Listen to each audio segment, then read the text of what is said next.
बाबूजी की तबीयत तो थोड़ी संभल रही है, लेकिन वो बहुत दुखी हैं। अंदर से जैसे टूट ही गए हैं। मुझे भी ऐसा ही लग रहा है। बाबूजी ने कुछ कहा? हाँ, राजेश भैया के बारे में बता रहे थे। पता है, आज बाबूजी की जो भी हालत है राजेश भैया की वजह से है। तुम्हें पता है राजेश भैया ने बाबूजी को क्या कहा? उन्हें बाबूजी को और दीवान परिवार को भिखारी कहा। अब तुम तो जानते ही हो कि बाबूजी अपने खानदान को लेकर कितने इमोशनल हो जाते हैं। उनसे बात बर्दाश्त नहीं हुई और उनकी तबीयत खराब हो गई। भैया इतने समझदार हैं, मेरी समझ में नहीं आया कि वो ऐसी बात करते क्यों हैं। और पता नहीं अब कहां चले गए हैं। बाबूजी ने खुद उन्हें यहाँ से जाने के लिए कहा और वो गुस्से में आकर चले गई है। कमाल की बात है, खुद ही गुस्सा हुए और खुद ही चले गए। ये कोई बात है? सुमित, मैंने बाबूजी को समझाने की बहुत कोशिश की, लेकिन ऐसा लग रहा था कि अब बाबूजी राजेश भैया से कभी भी बात नहीं करेंगे।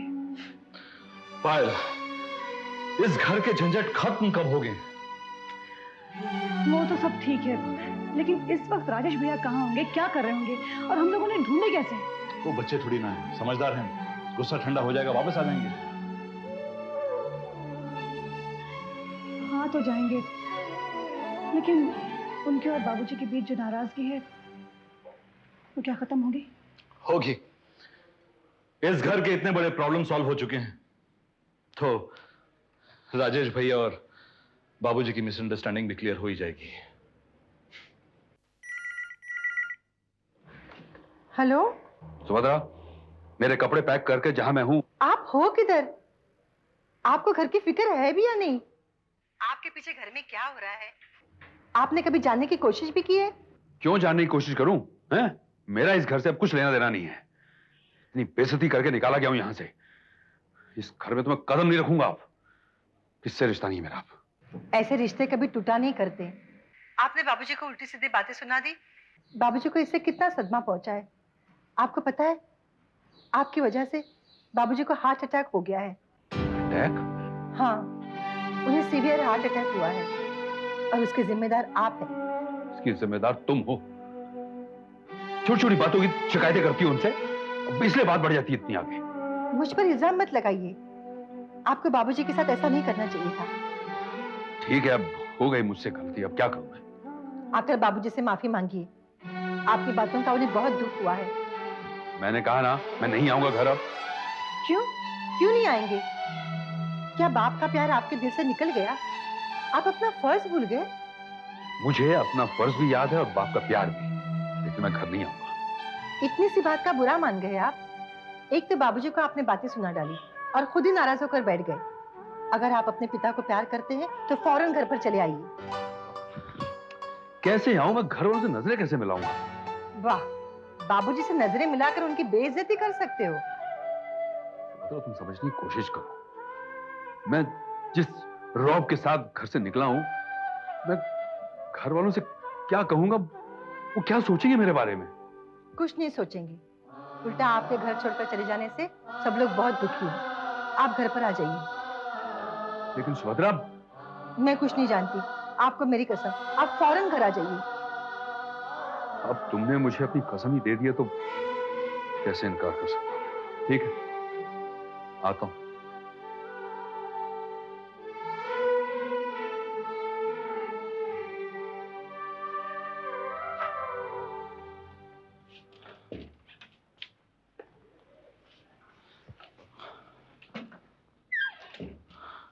भैया,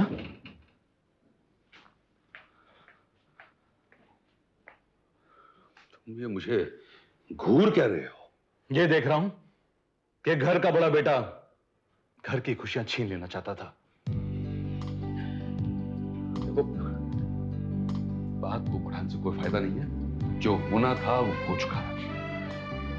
बहुत कुछ होने वाला था भैया। ऊपर वाला का शुक्र है कि उसने हमारे घर की खुशी छीनी नहीं। ये बार बार घर की खुशी क्या कह रहे हो?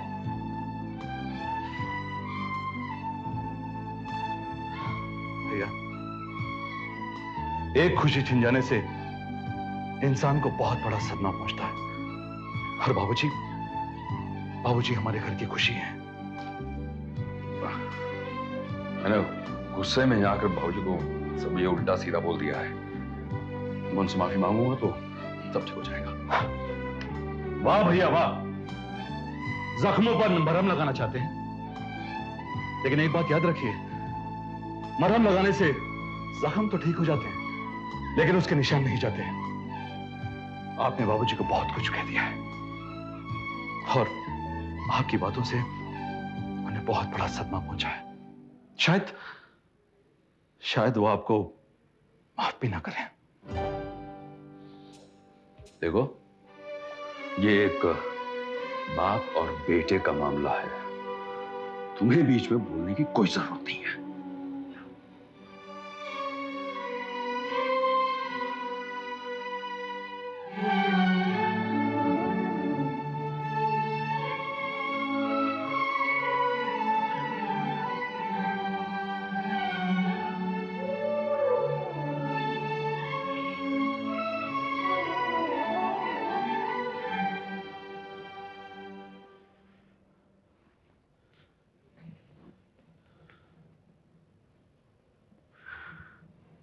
बाबूजी, बाबूजी,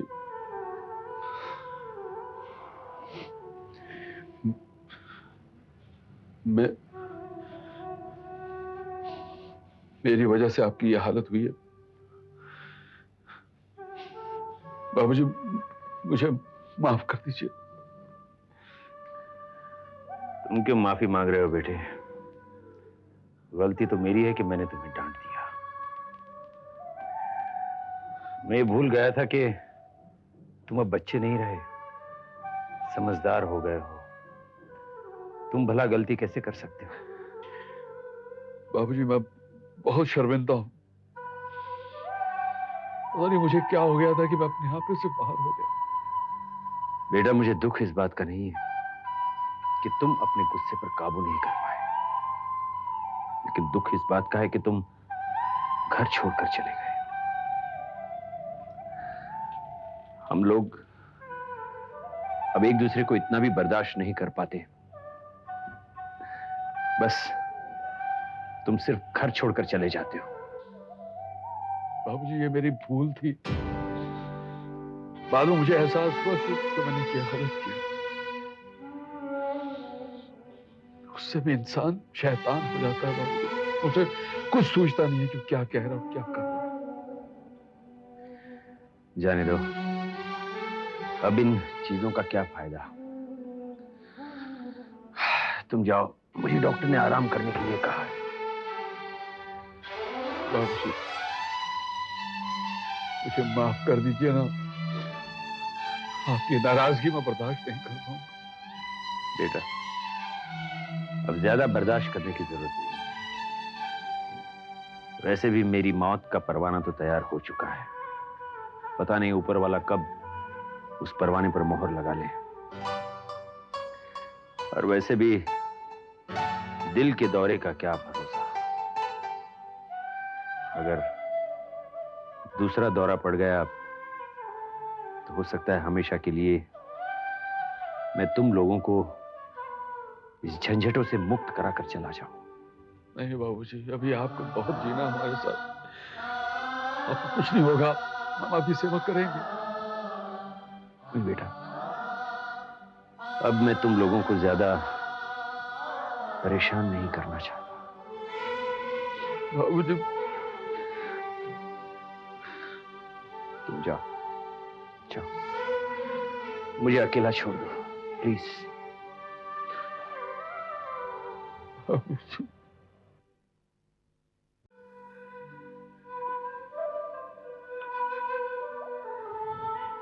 क्या कहा बाबूजी ने?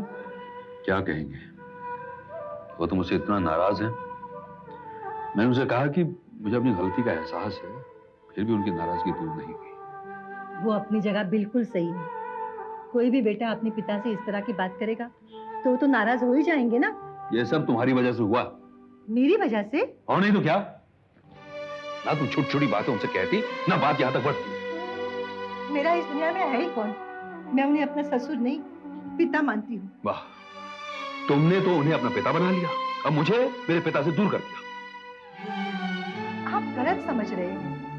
मैंने उन्हें इसलिए बताया था ताकि वो आपको समझाए और आप मान जाएंगे, लेकिन बात तो उल्टी हो गई। आपने उन्हें ही बातें सुना डाली और उन्हें दुखी कर दिया। तुम जले पे नमक मत छिड़को आप, ये सब तुम्हारी वजह से हुआ है, तुम्हारी गलती है। अच्छा बाबा, मैं मान गई कि गलती मेरी है, अब मुझे माफ कर दो।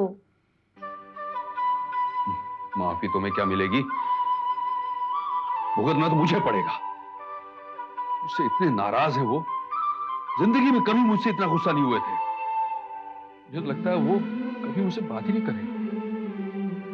एक बात कहूँ, आप दादी माँ की मदद लीजिए, वो आपको जरूर मदद करेगी।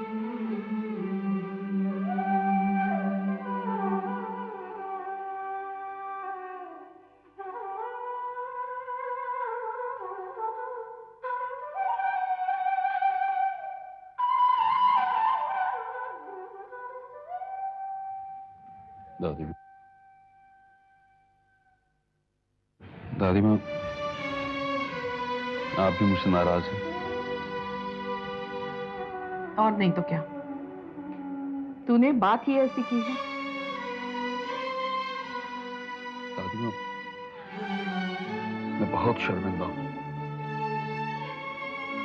मैंने जो किया बहुत गलत किया है।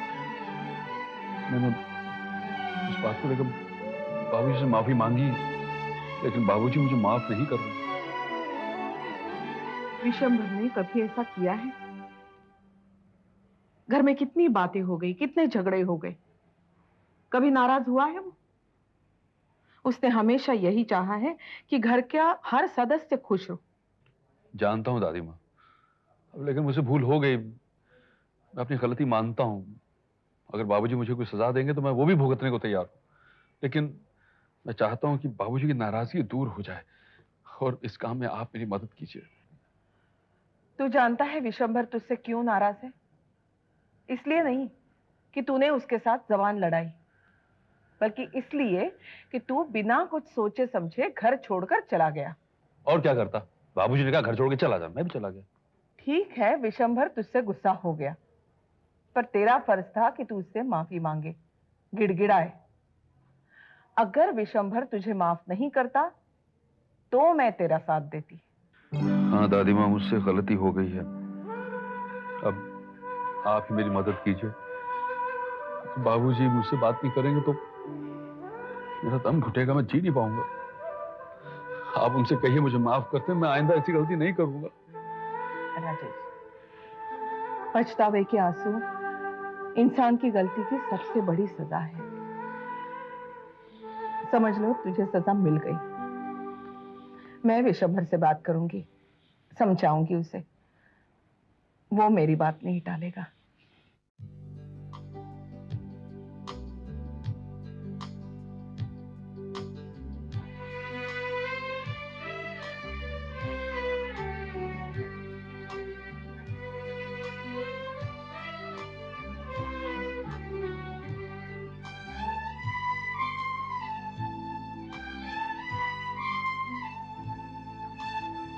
विशंभर, मामा, अब कैसी तबीयत है तेरी?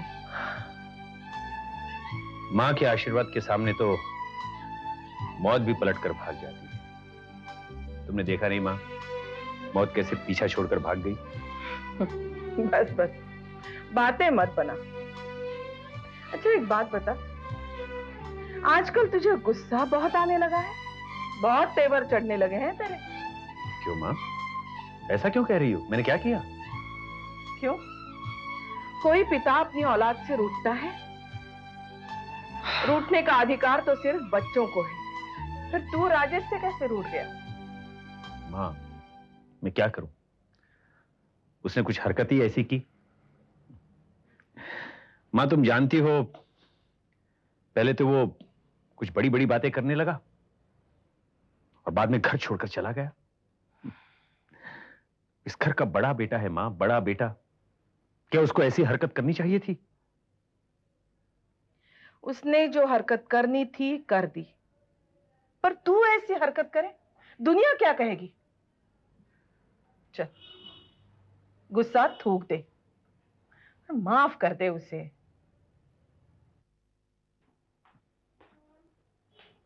अरे अच्छा हो राज, तुम मुझे मिल गए। मैं तुम्हारा ही इंतजार कर रहा था। क्या बात है भैया, क्यों इंतजार कर रहे थे? बैठो। मैंने अपना इरादा बदल दिया। किस इरादे की बात कर रहे हैं आप?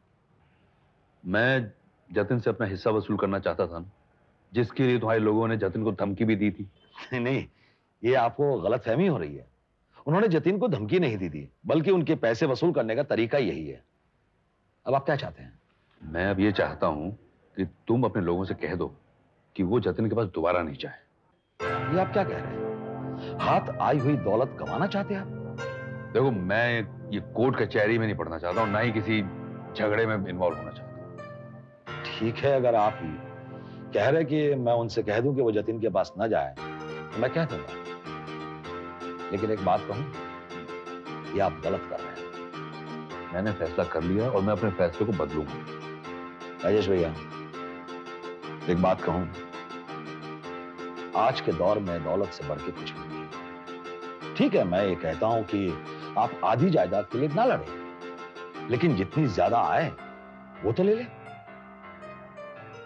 आपके बच्चों के काम आएगी। राज, मेरे बाजुओं में अभी भी ताकत है और मेरा बिजनेस भगवान की दया से अच्छा चल पड़ा। मैं अपने बच्चों के लिए इतनी जायदाद तो छोड़ ही जाऊंगा कि उन्हें जिंदगी में किसी के आगे हाथ फैलाने की जरूरत नहीं है। ठीक है, लेकिन एक बात बताइए भैया, कहां तो आप जायदाद हासिल करने के लिए कुछ भी कर गुजरने को तैयार थे, और कहां आप कह रहे कि जायदाद आपको नहीं चाहिए। क्या मैं पूछ सकता हूं कि आपने अपना इरादा क्यों बदल दिया? राज, दुनिया में दौलत ही सब कुछ नहीं है। कभी कभी रिश्ते दौलत पर भारी पड़ जाते हैं।